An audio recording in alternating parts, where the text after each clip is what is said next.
Another day in sweeping the country. I'm your host, Derik Walker. My co-host right here, Mr. Jimmy Carter. Hey, Jimmy. Oh, hello, as we have the last little bit of winter, reaching around in the next couple of days. Is it gone, though? I mean, are we done? No, we got, in the south, it's going to have highs of 40 next week. Man. So it's going to be one little, and there always is before Easter. Yeah. I always say never plant anything before Right. Easter. So and I got to you're tell you. Texas is going to get hot, in the next little bit. We're going to be they're about 70. ready. We're going to be 70 next week. And you are? I cannot believe That's it. good. I cannot That's good, believe right? it. Yeah, 70. I'm happy, but I'm worried about the Yeah, snow. it was in the 80s a little bit this week, and we had first little threats of tornado, and hails, and that time of year, from Texas all the way through to Carolinas and Tennessee. Yeah. It gets a little nervous. Yeah. when the weather is throwing things at you. Like I know in Texas this week they had baseball-sized hail, which to me is just amazing. Have you ever? I've never seen it except in pictures. Yeah, I was but gonna I don't ask ever you. want to be in. I don't want to be in the same zip code where that stuff is going on. That would be. I mean, it seems like it could kill you. I mean, Well, it seems like it could, and Yeah. it probably has killed animals. Yeah, but maybe I so. think it's so rare. I've never seen the story where someone was killed by hail. I haven't either. But I'm a sure baseball. it's had to have happened. Whew.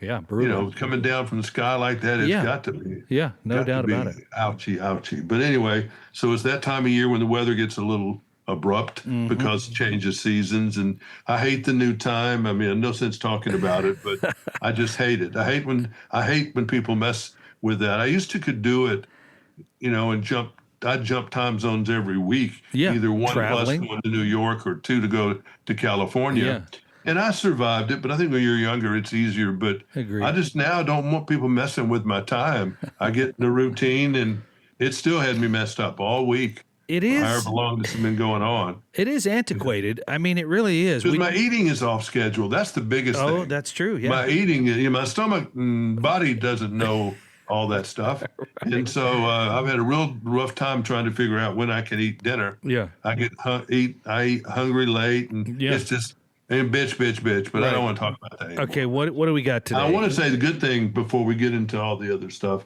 is, man, I think this summer, I really think they got the movie people are finally back. It takes them a couple of years to upright the ship sometimes. And I think finally after COVID, the ship has been uprighted. They've got the Steven Spielberg movie out this summer called Disclosure, and they just put out another preview. God. And man, it looks great. It looks some, I don't know. I don't know if it's when you see a preview, you don't really know what the tone of the movie is. Yeah. If it's going to be as intense as that, wow, it's going to be like, the E.T. meets Poltergeist or something. Yeah, it looks if really it's going good. to be like that. Or maybe it's, his War of the Worlds was pretty intense. Interesting. I never saw that. I don't know if you ever saw it with Tom Cruise. No, I never saw it. Bad. The first one was great. That one was more intense. But anyway, that looks good. Toy Story 5 is going to do big business. Wow, they're on The fire. Devil Wears Prada is coming back. That preview looks good again. If you ever saw that first one of those.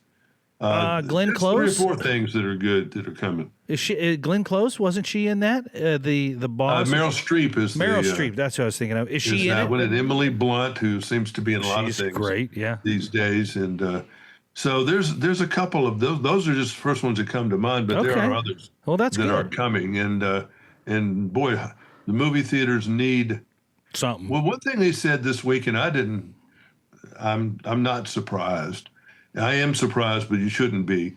Generation Z, the 18-year-old through 25 or something like that, 28, they're kind of supporting the infrastructure of the movie. So they want to go, they still like to go out to the movies. So my son actually has a monthly pass, and he pays a monthly fee, and they can go to all the theater. They can go to as many as they want, and they go once a week. They go once a week. There's not, to me, there hadn't been any movies for me to see. Well, that's been for me his. to look out the door. Now that has been his complaint, though. To them, they may have some things. No, they don't, and that has been their complaint. They said we're running out of stuff to see. We've seen everything, and is it worth the subscription because they're not putting out enough movies and all this stuff? But when you get, like you're talking about, when you get the new Spielberg stuff, those kind of movies, they're worth going. And I don't know what he pays to do it, but they do it like it's an event. They go out to dinner. That's what they do. They do, and you know, that group does things so completely different. They really than do. Anybody that's come before them, as far as their television watching and their radio listening, their house buying. Or whatever it is, and the price they pay for things that are just unbelievable. Or food delivery. Their attitude toward work. Everything's which different. Which is very different. Everything that they do is completely different. Well, they must be the first generation, Jimmy, that grew up tethered to an electronic device or something. I mean, they really are. They got their phone in their hand all the time, and that's how they grew up. I mean, I can even. You said 28, so that's about my son, his age. He was cell phone at 13 years old or whatever, and away we go. And I know that sounds really young, but it wasn't. There were people getting phones at 8 or 9 years old when he was. Yeah, well, the mothers of today, of the modern last 3 or 4 years, their children. Yeah. Man, they're holding off those screens, man. They're not letting them, they don't even let them use them. Well, I think we learned some things from it. I do. I think they did. I don't know if we did, but I mean, my screens are up my butt all the time. I mean, I never get 6 inches away from this thing, and it's just I just bought a new one this week, actually. See, you're addicted. I finally went with 17. I had held off to do that. And I got a new spring. I said, spring is a time for reinvention and rebirth. Okay. So I bought a new truck, brand new F-150, and I love it. It's been wonderful. It's a gas guzzler at $3 and something a gallon now. Again, my timing was not good. It's perfect. Yeah. And then I got a new phone. Yeah. Got rid of my 16 Pro Max. Man, got a 17 Pro. It looks like you're even wearing a new shirt. Is that No, I've had this shirt. Okay, well, it looks nice. Huh? I've had this shirt. Yeah. I bought no new clothes. Now, that is something I have not done. I didn't buy clothes for a long time. I kind of had a lot. Yeah. And then the COVID kept you where you weren't using them. Why would you need clothes? And then I had to, for television, I had to spice up a few things. Okay. I had to buy a new suit. I hadn't had a new suit in forever. And 2 years ago, I guess I bought a new black suit, and I had it custom made. Yeah. I mean, so that it's rare that people wear suits anymore. I mean, well, no, I call it my funeral suit. In case I didn't need it, I wouldn't have to go out and buy it. Yeah. So I'm totally prepared, for that. But, funeral suit. Which you got to, and you're at a certain age, you're going to have it. I'm lucky enough where I haven't had to use it. Man, you got 30 more years. It sits in the closet. That thing's not going to fit you at your funeral. At 30 years from now, it's 30 years from now. Yeah, that's fine. I'm not going to be sitting around for someone to be looking at, poking, and telling me I look real natural. No, I'm going to be a cloud of dust in the wind. Okay, I got you. But it's just I didn't close it. The clothes people have suffered from that too, because a lot of people are saying, "Well, I'll make this one last a little longer." I bought a new sweater this year. That was the problem is I don't buy cheap clothes. I never have. But they last. I mean, I don't either. I bought the sweater I got was from Scotland. Yeah. And had it sent. It was a cashmere sweater. Nice. I love it. Yeah. I get a lot of use out of them. They generally last. And I wear nice shirts. Yeah. The pants are where I cut corners. Well, I heard you don't wear pants when you're broadcasting. Well, I'm not wearing any right now. Okay, thanks. Appreciate the visual. But I carry it all down. That's just the only place where I just buy khaki pants. Same color all the time, huh? Pretty much, yeah. That's interesting. I have a navy pair of pants. I don't like blue jeans. Just don't fit for me anymore. I gave them up too. About 5 years ago, I gave them up, and I was a pretty heavy blue jean wearer. Yeah, me too. But they don't fit my body anymore. Mine aren't comfortable anymore. And they're not comfortable either. They're just the whole thing, and that's shocking. This is what I'm wearing. I'm going to stand up so you can see it. I don't know if you can see it. Oh, those kind of stretchy pant things? Yeah, it's a company called Cool. I'm not pitching their brand. Yeah, I'm in the mornings, I don't want to put on khaki pants. Yeah. So I put on these athlete running pants. Yeah, they're great. In the wintertime, they're that material that's like cotton. Yeah. Breathable. The drawstring thing there. And one's red, one's blue, one's black. And then I've got one for the summer that's really kind of thin. I'm surprised you don't wear like a velvet robe. I mean, I could see you wearing a robe. No, I don't wear a robe. You're not a robe guy? No, I wasn't in my youth, I think. I mean, I know I was. Yeah. But as not really much in adulthood, I just, I put on now. I tell you what I did about 4 or 5 years ago. I had never done it. Maybe I had done it a little bit, but not really. I got into flannel shirts. Oh, I love them, man. I love them. And that feels good on me. Yeah. Now, I take them off in the middle of the day and I change them. I rarely go out wearing them, but there are a lot of, I have a number of flannel shirts. Have you, by the way, I don't think there are any flannel shirt producers in America. I'll just say that. Brothers. They made in America the material, or they I don't know. I think so. I don't know. Well, no, hell no. I don't know if anything's made in America. I think they make it. These are good. These are very good shirts. And then some people buy stuff from, I tried it. I did buy some shirts this year because Brooks Brothers, they were getting a little inconsistent. I'm going to look that up. Their shirts were coming from Vietnam and that's what I'm saying. It's hard to find. So I tried to get a thing called Paul Frederick, and they're a little thin. The material is really, it's more of a summertime. All right, I want you to try this. I want you to try Dixon Flannel Company. Dixon, Dixxon. Well, I've got enough flannel shirts. I don't need any more. Then what are we doing? But listen. No, I'm just telling you that's what I'm wearing. I must have 5 or 6 of them. I love them. And they are comfortable. They are very comfortable. So that brand. But a lot of people wear the flannels and jeans, but I can't. The jeans really, I was a Wrangler jeans guy. Yeah. For so long, for decades. And sometimes I wish I was wearing them, but I just don't. Yeah, I'm the same. And a whole new thing I'm doing that I've done, and it's for a number of reasons. Mm-hmm. But and a friend of mine does it for TV, and it's kind of his thing. He wears suspenders, and I went back and looked at pictures from the 50s. Yeah, and I was wearing suspenders. Wow. And I'm not right this minute, but I mean, I generally everywhere I am. Yeah, I see you sometimes wearing suspenders. So I wear suspenders. Do you wear that? So I never wore suspenders, but do you wear it with a belt, or do you remove the belt when you got this? I keep the belt on just for security, in case the thing pops off. I'm not dropping trowel out in the middle of somewhere. So belt is kind of to me, it's just fashion. I know people do it without it, but I don't, and I'm not trying to win a fashion show. So it just makes me feel better that belt is there, in case easily you have 3 of these hooks, and on a certain pair of khaki pants I have, the thing down there does not like to grip onto that material. It just slides off. Yeah, it's like a clamp. So I'll keep the belt going on some of this stuff. So these are things we've never discussed, but it is what it is. That's another thing too. Yeah, I'm looking at you. I got all these ball caps that people send me all the time. I love hats. I do. And I have a lot of collection. A major collection of cool ball caps. I never see you wearing any. But I don't. I wear it sometimes on Saturday morning. I just think some people look goofy out in the world in a ball cap, but on Saturday morning it feels okay. And I've seen pictures of me in it, and I look okay in the ball cap. I look okay in my cowboy hat. Mm-hmm. But sometimes, like if it was at 5 o'clock in the afternoon, I just think that looks like a doofus sometimes.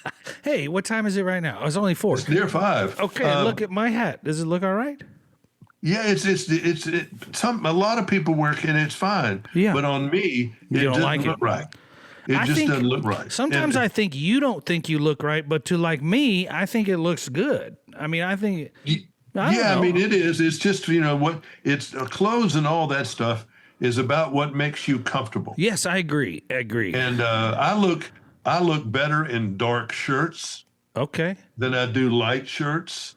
But light shirts are, I mean, I guess I've been a TV producer and that kind of person for so long. Yeah. I can almost look at myself in pictures and say, well, that looks better than that did. Although that doesn't look bad, As a TV guy, is there something that you absolutely shouldn't wear when you're in front of a camera?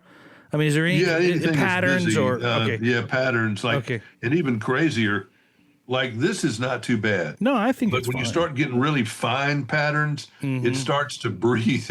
It's like your body becomes electric. Yeah. And Okay. depending on if you're in a studio or not studio situation, a white shirt it used to be kind of rough. Now some of these newer cameras can handle those better than they could Just in the too past. much light And I off tell of you, it. in certain colors, not to get too scientific, but red, green, and blue is how you get color TV. Yep. Red tube, green, and that was before we got into digital. So I'm not sure how the colors come about now, but in the tube world, sometimes you can get. Even this camera was having trouble. I was taking pictures of some flowers today. Has trouble with real tough red, real red, like even redder than most fire trucks. Ford has a red color, and it's almost got some orange in it or something. Interesting. And that's hard on cameras. A deep purple, bright neon blue is hard on some cameras. That's fascinating. Yeah, it's just things start to, they pick up light. Like this shirt, what you're seeing on camera, Yeah. these lines look more than they would to this out in the world. Okay. It's just the light is picking on those things. The blue is absorbing, the red stripes is picking up. So for people that are listening that can't see it, it looks like graph paper, but it's like got a navy blue back, and it's a real nice shirt. But it's very muted if it's in person. I always laugh at like when the people get in front of the green screen and they wear a color that's just off, and it makes part of their body disappear. Things are better than they used to be on that, but you used to have to be very careful about what you wore around a green screen or. Do they still use the green screen, or is it just a giant monitor back there now? No, it's a green. It's a painted wall. And you're electronically, and you can do it now in your computer. Except it doesn't need a green screen. It's better when it is, but you just disappear. All right, let's get to the good stuff here. Where we are, I thought that was the good stuff, Jimmy. I thought it was good stuff, but I've just been a void of. Whatever we are, we're 2 weeks into this war thing. Okay. And number one, I'll say right now, I do think that Iran was extremely dangerous. I do think they didn't have all these missiles just to be able to have a show. I agree. These thousands and thousands and thousands of missiles for that country. That's not a world power. And that's a lot more. And those aren't defensive missiles. Those are offensive missiles. Yeah. And then all those drones, they're for no other purpose than for mischief. And they had mountains full of those things. And, we're on today, Ashley, we've had 6,000 targets hit. I mean, it's cost us a double barrel fortune. I mean, just so many things it's cost us because they're shooting their rockets, their drones, are things that cost them thousands, 3,000s, 38,000, that kind of level of expense. And they've got all that oil money and plus the money that we gave them. Remember our lovely president gave them a plane full of money. They got pallets and pallets of money. I remember pallets that. Of cash. Yeah, that was They had crazy. to dump out all the cash that was in just about the Northeast region to be able to fill up this plane with cash. I never have understood that and still don't understand. I don't either. They've got all this oil money and everything else, and so and North Korea and China and everybody else has jumped in on it.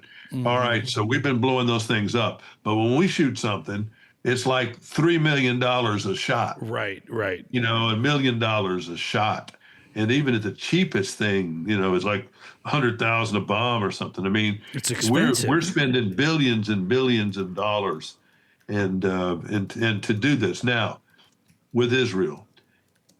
Israel, went in there and I guess they did it more than we did. Got the people, killed all the 49 top people in the country. All right, there's some bad people that got killed there, and I have, they're in hell burning up, and I have no problem with that. But when you do, if we'd have stopped there, and if we'd have bombed one more time that nuclear site that they were rebuilding and gone in there and whacked that, maybe blown up their Navy, and stopped it all in about 2 days. If we'd just done that much, I think we might have been. We would have to go do it again in 4 or 5 years, but that would have been okay. Mm-hmm. But now, see what they're avoiding is what's made me go crazy this week. They're doing exactly what we did in Vietnam and exactly what we did in Korea. And it's, if we're going to be in a war, we ought to get all in it, not just put our hand in it, or our right hand, or our left hand, or our right foot, or left foot. Go in there and do it if you're going to do it. Now, we did it with no army. Fine. I don't want to see anybody in that godforsaken part of the world on the land anyway. That is like Vietnam. So we've been shooting all these missiles from afar, and then we owned the air cover, and then we finally went over there and started bombing them and trying to blow up some of these drone factories and all that stuff. Okay. Okay. But where's the end game here? That's what you're always trying to point to. And what we haven't done is that we haven't been, I saw the other day where they were given casualties. We've lost 7 people terribly. We've had maybe 200 people injured. And that's been from even all around, where these cluster bombs and these other things have hit structures on our air bases or in our countries where we are, and they got hurt. They didn't get killed, but they got burned, or they got shrapnel, or they got wounded in some sort. So 200 people wounded. The Iranians, they said, had lost 1,500 or something like that. They got a 1 million-man army, and we're not touching them. We're not sending bombs to kill about to kill 50,000 or 100,000 of those people. Yeah. Because we don't want to have those casualty figures up. We don't want to do that because we can't take the publicity on something like that. I agree. In World War II, I'm sure we bombed anywhere we could. Whether it was a German camp or a Japanese camp or anywhere we could get to. Yeah. It's about what war is. But now we're trying to, we're dealing with the PR world, and we don't want to we want to leave the country. When we leave it, we want them to be able to occupy it. I understand that. And we're not trying to blow it, to smithereens like we did in Germany and had to help them build it back up. Right. But okay, I get that. But if you're going to leave all these 1 million people in this bad army, that you're going to shoot every one of the protesters again, because they're a religious government. They are not a democratic government. They're based on religion. And their religion that we have heard more than a few times is for the extinction of Jews and the death to America. No, how many times you're have we heard that? You're right. And so 100%. we're going to leave all that in place, okay? Which means what? It's going to come back again and again. They're going to be angry and stirred up. We've stirred up the ant bed. So now they're shooting out, with what they've got left in their armaments, and they'll have some more hidden around that we won't find. Yeah, sure. But they've got a lot of this stuff. So they're shooting at everybody. They're shooting at Oman. They're shooting at Kuwait. They're trying to close down the Straits of Hormuz. And by doing that, you've cut off 30% of the world's fertilizer supply. Which nobody's talking about. That a little part bit of it. Now. They started to talk about it a little bit. Farmers are. But 30% of the fertilizer, which we know where that's not going to work out good. No. And then you've got, not to mention the oil. Right. And then the president, sometimes he just doesn't think when he talks. It's amazing to me. But he was asking about the oil price had gone to $100 a barrel or something. Yeah. He said, when I think about that, I think about how much money we're making. Since we're the largest exporter of oil in the world is the United States, I think of that as money. Well, he thinks of it like a businessman. He's not thinking about it like us that are out there paying $3.30 or $5 a gallon for gas. He hadn't paid for $1 worth of gas in his life. I will say they are working on enacting the Jones Act, which might help relieve a little bit of that. And I didn't even know what that was before today. That's when you can take the strategic oil reserves. But that's what yes. But also, we are limited right now to delivery of oil by U.S. tankers. So by enacting the Jones Act, it'll allow other countries to deliver oil. So there's more available, right? More available shipments and so forth and so on. So I don't know if that'll ease some of that or not ease it. But yeah, I don't like that with the strait closing. That's going to cause a lot of problems. And and it shouldn't have been set up that way. Before you're right. You're right. That ought to be turned into something like the Panama Canal, where it's a neutral zone, right, where they can't, they don't even own that property anymore.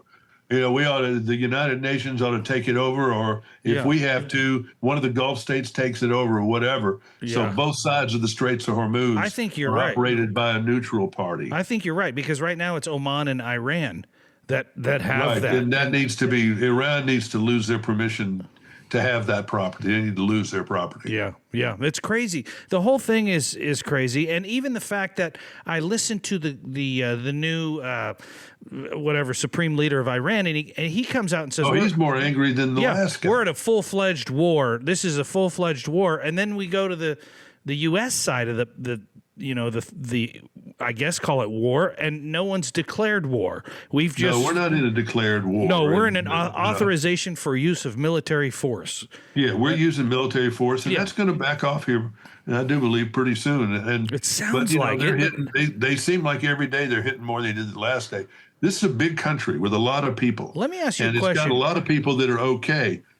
But you've got a lot of radicals. And how much of this could be the country of Iran supplying Russia for the Ukraine battle? I mean, they buy their drones. That's where all their drones. That's where Russia's drones came from. Yeah. So how much does that disrupt that?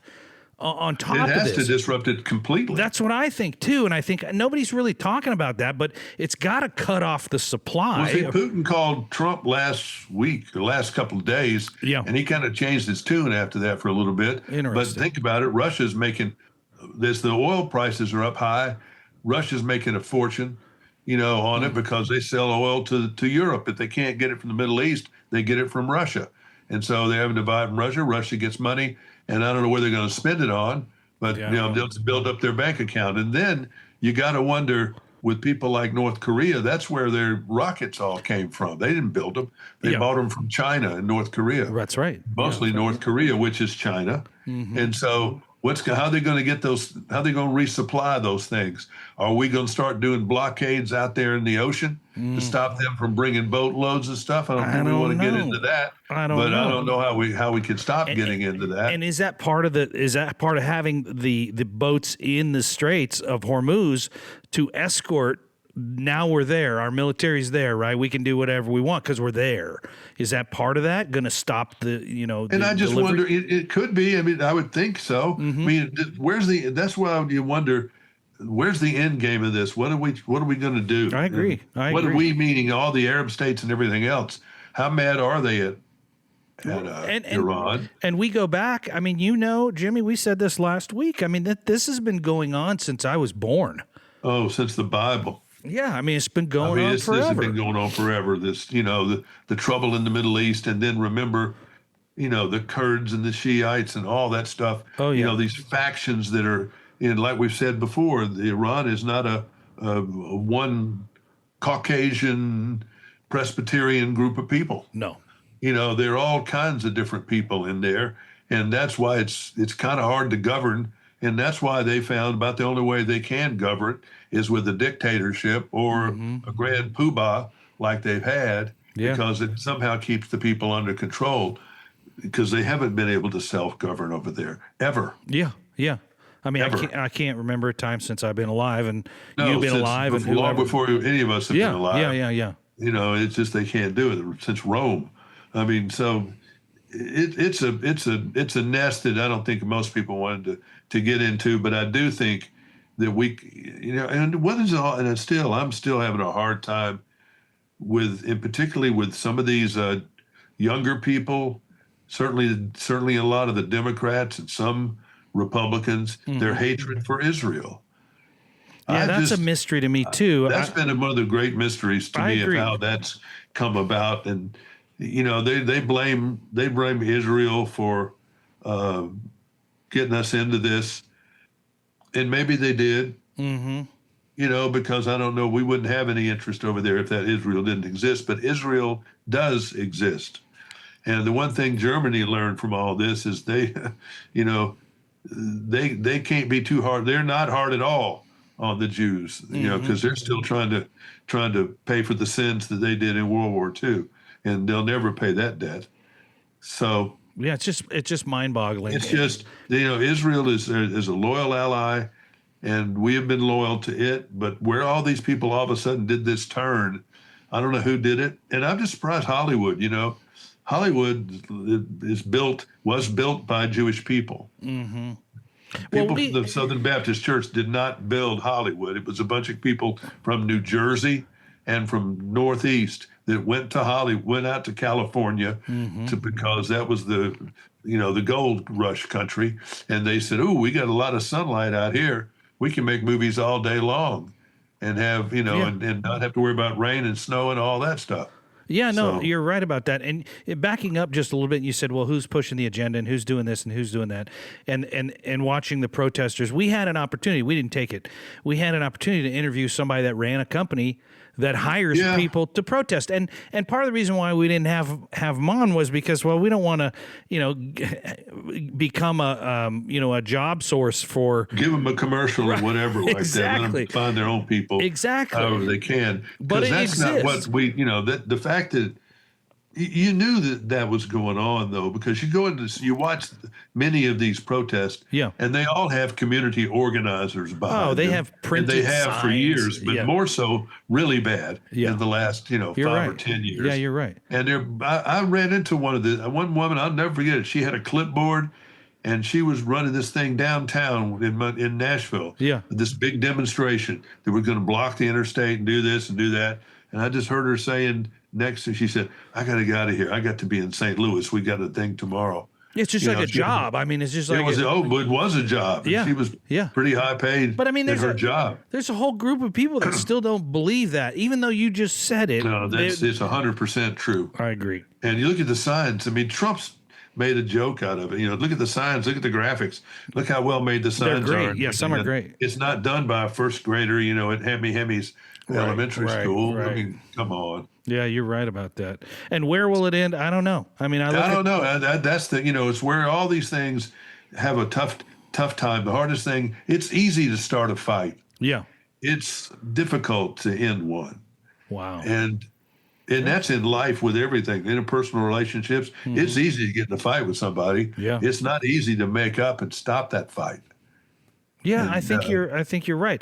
And when you do finally come to some kind of agreement or some kind of, everybody has to put the walls down for a minute and just talk it out. Either that or somebody needs to get knocked out. And I don't see that with Iran at all. Either. And the only way they're going to calm down is for a bunch of people from the middle. Remember, Saudi Arabia is where Mecca is. Yeah. Where they all have to go from all the different Muslim countries to walk around Jeddah and when they walk around in circles and do all that stuff. Yeah. And then Saudi Arabia is the keeper of that. And, and the foreign minister for Iran already apologized once, but I think that's gone back because they've been shooting at everybody. Yeah. I don't think they've shot at Saudi Arabia anymore, but they've been shooting at these other Gulf states. Yeah. So I don't know where this is going to go. I know that I'm worried, concerned, that we've got people like that crazy guy down in Austin that went and started shooting people. Yeah, and the kids, it was a sleeper. They still won't say whether that was a sleeper person or just someone who was a sympathizer and did it for what they don't want to tell us all that. No, it's the same way with this guy that drove into a synagogue today. Yes, near Detroit, and they had most synagogues, particularly big ones, have 24/7 security. Yeah, outside in the parking lot. And why wouldn't when everybody's there for service, they even have that. The Baptists do. I know a lot of churches now have. Most churches, I bet, have security. Some have more security than others, but they all have something. Yeah, because they've had too many church shootings. Yeah. Well, and I watched the teenagers that threw the incendiary devices or what was that? They were lone wolf, but they were what do you call it? Radicalized. They were ISIS idiots from Pennsylvania. Yes, yeah. That drove up there. It's so bizarre. You know how they caught where they were from? No. license plate readers. Oh, The my things God. that people that I know hate. They would never do that. Big Brother looking at us. Yeah. All right.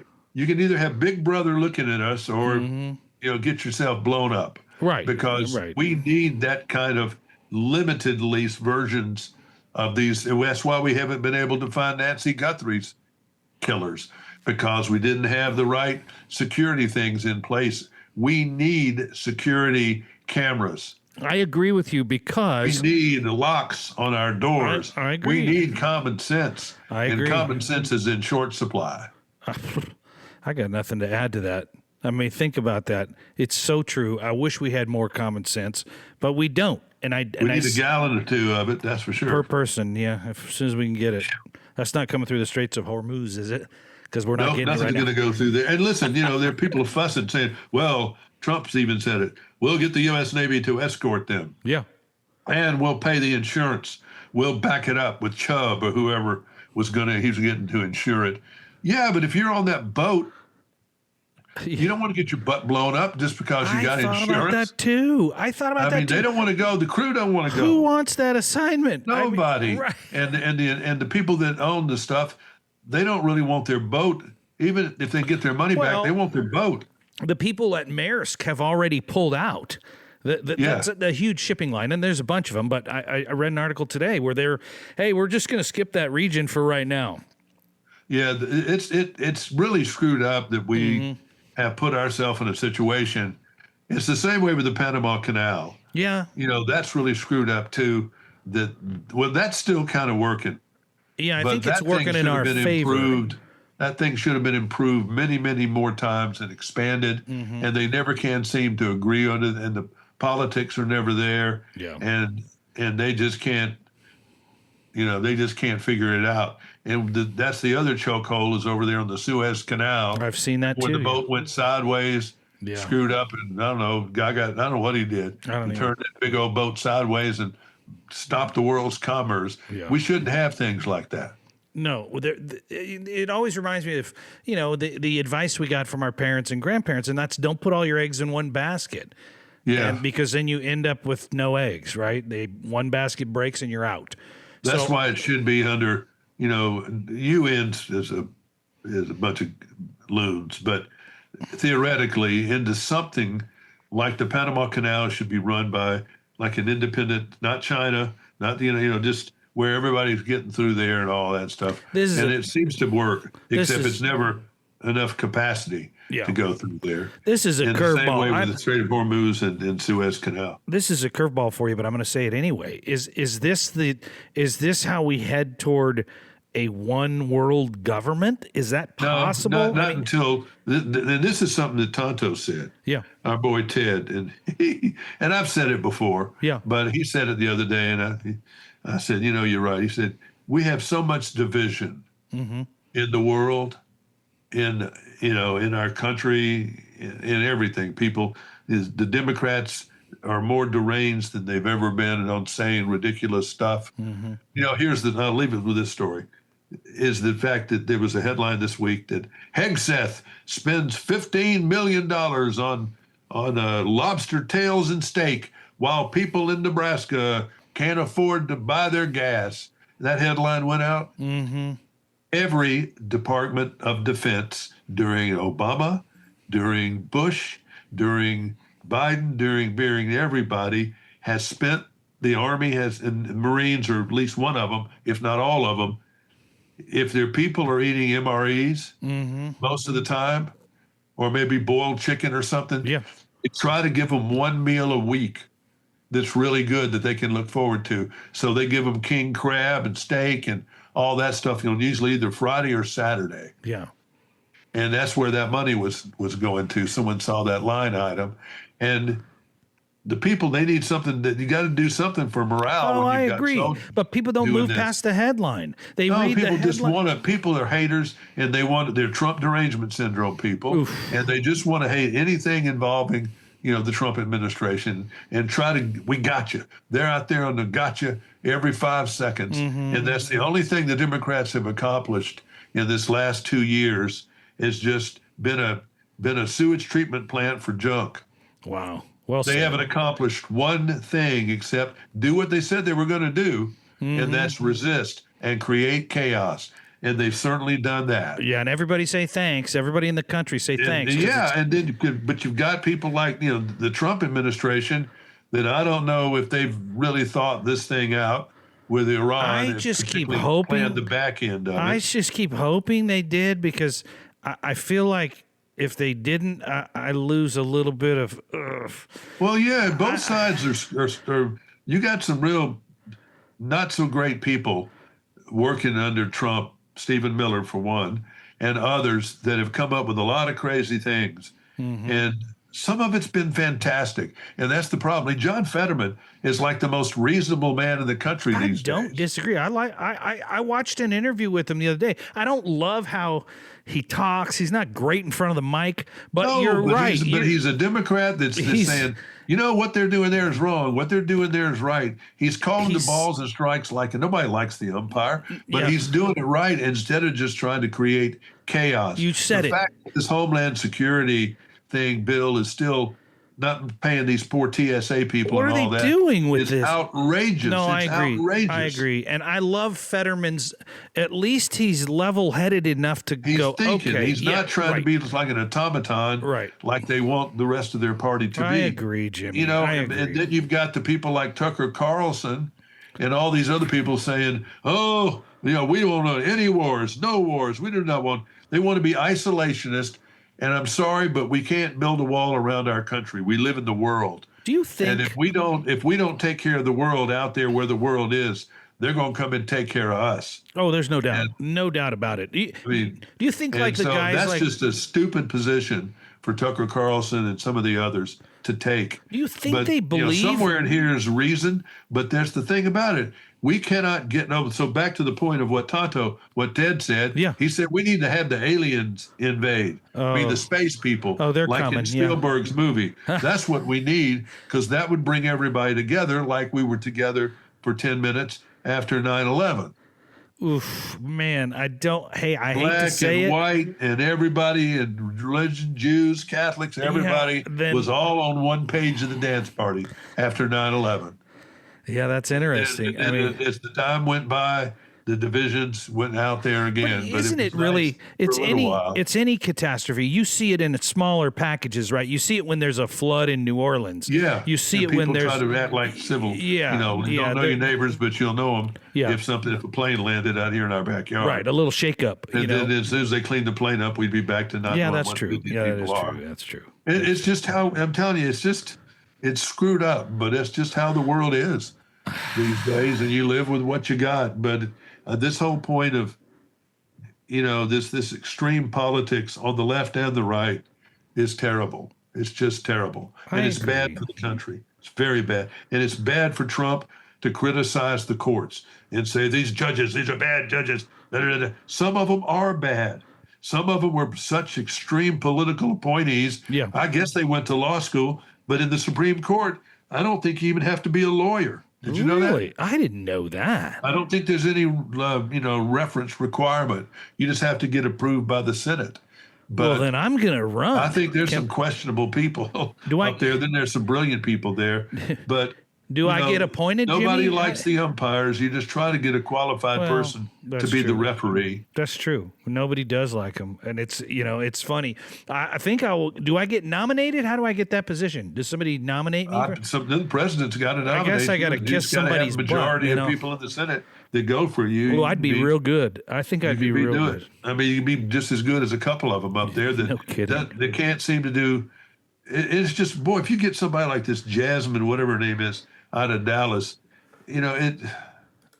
they don't have enough sense to get out of the rain. And I just don't see, with some of the comments they make, it's just, wow. Jasmine Crockett is who you're thinking of, yeah.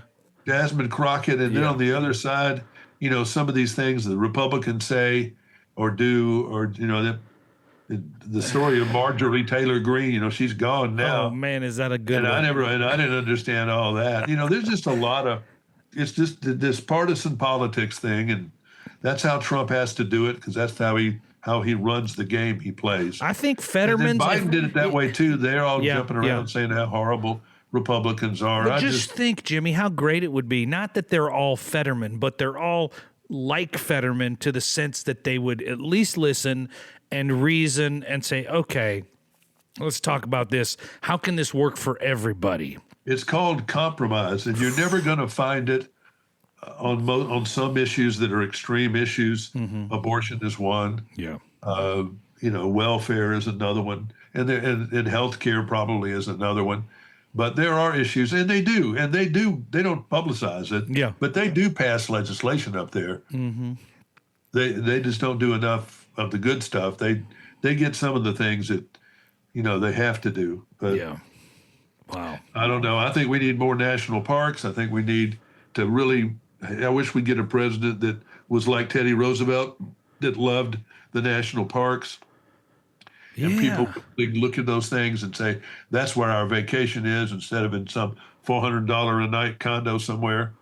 Yeah. And I would like some for the country. And it's just, there's a lot of things we can do to improve. And I hope Generation Z, gets on that, because, they do seem to like the outdoors, and so do I. And I think one of the best investments we ever made was the national park system. I don't disagree with that at all. I don't know that Trump likes it or not. I don't really know. I wonder if he's ever even been to one, but well, his kids they liked hunting, but they like big game hunting, which I don't support. Yeah. But, I don't know. Well, maybe Gen Z is. You don't know what they stand for. Maybe Gen Z is the answer. Maybe we go back to the Stone Age a little bit and we start, working for, I don't mean, actually, I just mean roll the clock back a little bit and take stock of what's important to you individually, but also as a people, as a country.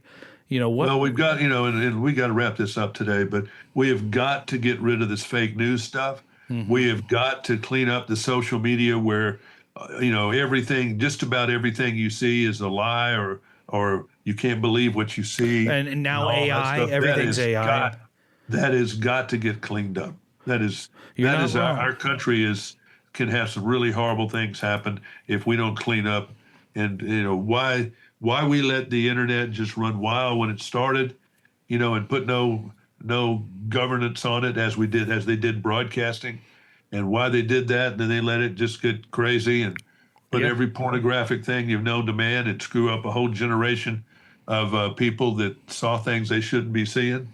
Yeah. And it just we do a lot of weird stuff, in our country, and we're not perfect. We're great, but we're not perfect. But we need some leaders that have some common sense and always are not trying to score a point or two on the political side. I agree with you 100%, and I wouldn't mind a few leaders that set a good example. Yeah. Instead of being off their rocker to the left or to the right, just a good example of what a good human being is and how to treat other people and that kind of thing. So, how to do right, how to dress, how to, and just everything that this goes on that makes people crazy. And we do need a ballroom at the White House. And why people want to get off on that, I don't know. And yes, he has too much gold, but that's his thing.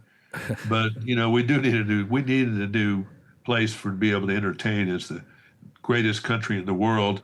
We couldn't have. It was silly that we had people under a tent getting their formal shoes in the mud. That's just not right. That's idiot. No, I mean it's just that should have been taken care of. But we should also have great parks, and we should have great road system like Eisenhower was building. Yeah. And we walked away from that. And then you look at China and go to any of these countries, and they've got road systems that we would dream of having in this country. Oh, and technology in Japan that's beautiful, and the train systems that work. Oh man, it's that great. Stuff. Yeah, we've done a lot of goofy stuff, with our country. But it's still the best place in the world. It's the best place in the world, but we're definitely not without repairs necessary. Agreed. So, until next week, when we solve another problem after another problem with positivity after another problem. I'm Derik Walker. He is Jimmy Carter. Good day. No, great day.